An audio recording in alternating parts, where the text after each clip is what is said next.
Hello, thank you guys for tuning in to another video. Hope you all had a wonderful Christmas and a great New Year. If you have any gaming related New Year's resolutions, I'd love to hear about those in the comments down below. Me personally, I want to just stick to tackling the backlog, making sure that I'm prioritizing new releases so I can get to those and hopefully not increase the backlog too much in 2026. I want to talk about the release of the Switch 2 and some of my thoughts on the second half of Nintendo's 2025. I just felt like it was kind of lackluster, and I'm a big Nintendo fan. I am a huge Nintendo fan. I love the Switch, most of their consoles. I don't think there's a console of Nintendo, any piece of hardware Nintendo has released that I truly dislike. First party titles are top tier. They have some of the most beloved IP that I truly adore. And I'm going into this just completely off the cuff. And no, I do not hate Nintendo or anything like that. This is just completely my opinion on the matter. I was very excited for the Switch 2. Very, very, very excited. It was exactly what I wanted, just a better Switch. I don't think Nintendo needed to innovate or anything here. I think they just needed a better Switch, and that's what we got. But when it came to software, that's where things were just a bit lackluster for me. I just felt bored. I don't really know what it was, but there really wasn't too much going on. Mario Kart World is excellent. It is fun, but it is still Mario Kart at its core. I can't play Mario Kart, for hours and hours and hours on end. It's some sessions here and there, and yeah, that's pretty much it. It's the best Mario Kart ever. It has innovated on the formula, and it is incredibly fun, and it can be engaging. I love the free roam. It is a fun game, but it's just not this grandiose title that I was really looking for. But I enjoyed it for what it was. After that, we had some Switch 2 editions that I was jumping into due to backwards compatibility and the enhancements of those Switch 2 editions. Breath of the Wild runs great. Tears of the Kingdom runs great. I got back into Pokemon Scarlet and finally finished that, thankfully, due to the Switch 2 update.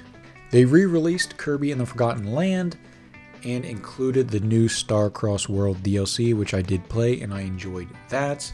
On the third-party front, I played Bravely Default HD Remaster, which that was very fun. I enjoyed that. But yeah, that was really it, in terms of, well, at least going into July and some of the later months, we got Donkey Kong Bonanza, which was very fun. One of the best, if not the best, first-party title Nintendo released in 2025. I had a blast with that game. Truly a great 3D platformer and one of Nintendo's best. And it was awesome seeing DK back in the spotlight.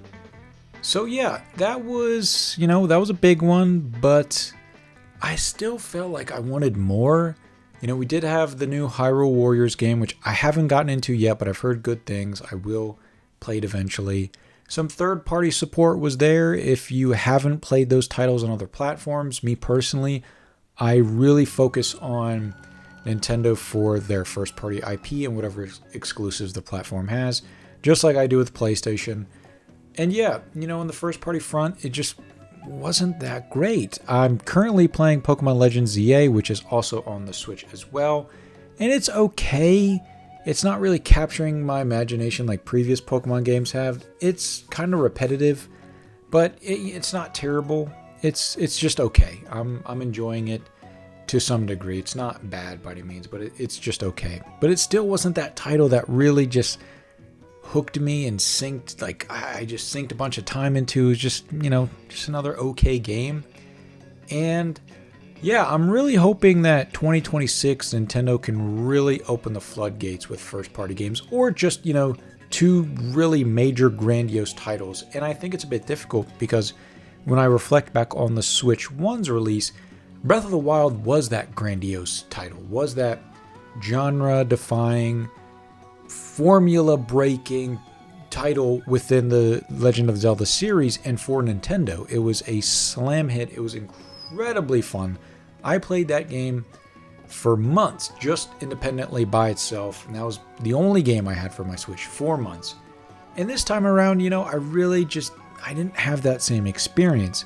And that's not to say the Switch 2 is a bad platform by any means. I think it's going to be great as time comes and as titles release on it. I'm really happy that people who mainly play on Nintendo's platforms can play some other third-party games that they haven't got a chance to. Assassin's Creed Shadows is on there. There is Hitman. There's the Yakuza games that are on there. There's definitely some good third-party support. So it's good to see that people can tackle those games or get into those series if they haven't, because they only play on Nintendo platforms. And it's good to see third parties supporting Nintendo with the Switch 2. But on the first party front, I really want to see more. And I know Nintendo has more coming. I'm hyped for the new Yoshi game. The new Mario Tennis game, I'm kind of getting interested in that too, because I've gone back into my backlog with Switch games and I never finished Mario Tennis Aces. I'm actually having a lot of fun with that. And that's one thing to say about the Switch 2. It is backwards compatible with the Switch 1. So I have Switch 1 games that I can jump into, and those are still fun. But yeah, I would have just liked a bit more from Nintendo in the first party front in 2025. And hopefully we see more in 2026. Let me know what you guys think of the Switch 2. Do you have it? Are you buying it? What did you think of the first party output in 2025? Thank you so much for watching. I'll see you in the next video. Bye.